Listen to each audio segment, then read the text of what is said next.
When I worked as a personal trainer, I was amazed at just how much difficulty people had controlling their own breath. Ask someone to focus on breathing in a specific pattern, out on the effort, in on the lower, and it's amazing how many people get it wrong. After all, it's something we just do.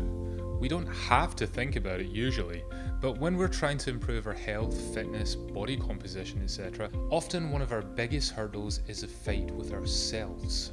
How our internal systems and hormonal functions are working can be the difference between progression and stagnation.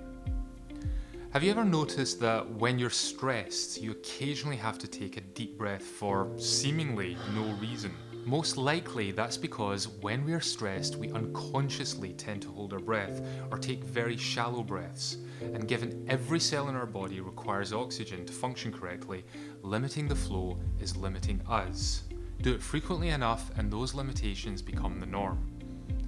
I could go much deeper into this topic, but the takeaway here is, if you have difficulty controlling your breathing, if your lung capacity isn't serving you, if you're working insanely hard in the gym, you feel your diet is solid, yet the fat is stubbornly hanging on, particularly in the abdominal region, then you may want to spend time focusing on breathing techniques. And with over 5,000 years of history with breathing-centric practices, yoga could be the ideal starting point.